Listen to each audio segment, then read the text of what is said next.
தேவனுடைய பிள்ளைகளே, உயர்த்தப்படுவீர்கள், நிலைநிறுத்தப்படுவீர்கள். நிச்சயமாய் நிச்சயமாய் இது சம்பவிக்கும். வேதம் சொல்லுகிறது, தேவனுடைய மனுஷன் சொன்ன சொப்பனத்தின் அர்த்தத்தின்படியே அவர்கள் விடுவிக்கப்பட்டார்கள். அவர்கள் கர்த்தருடைய வார்த்தை சொல்லி அறிவித்தது போல உயர்த்தப்பட்டார்கள், நிலை நிறுத்தப்பட்டார்கள். கைகளை தட்டி கர்த்தரை மகிமைப்படுத்துங்கள்.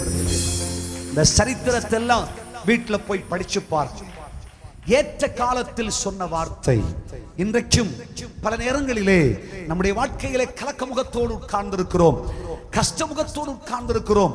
பல துக்கங்கள் நமக்கு அலட்டுண்டாக்குகிற பல சகோதரர்கள். உலகம் நம்மை ஒவ்வொரு நாளும் அணு அணுவாய் சித்திரவதை செய்கிறது, துயரப்படுத்துகிறது, இருதயத்தை தேற்றுகிறதாய் ஆற்றுகிறதாய் சிலது புறப்படுமே என்று நாம் பிரதியுத்தரத்திற்காய் காத்திருக்கிறோம். ஆகல வரல எதிர்பார்க்கிறோம், விரக்தி அடைகிறோம்.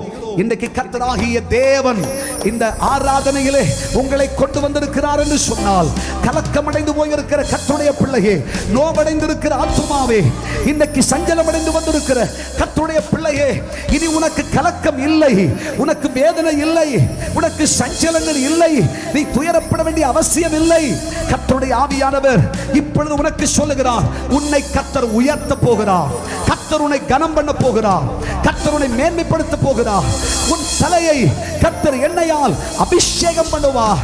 பரியாச உதடுகளுக்கு முன்னே கர்த்தர் உன்னை மேன்மைப்படுத்தி, கர்த்தர் உன்னை கனம் பண்ணி, ஜாதிகளுக்கு முன் தேவன் நம்மை நிலை நிறுத்துவார், நிலை நிறுத்துவார், நிலை நிறுத்துவார்.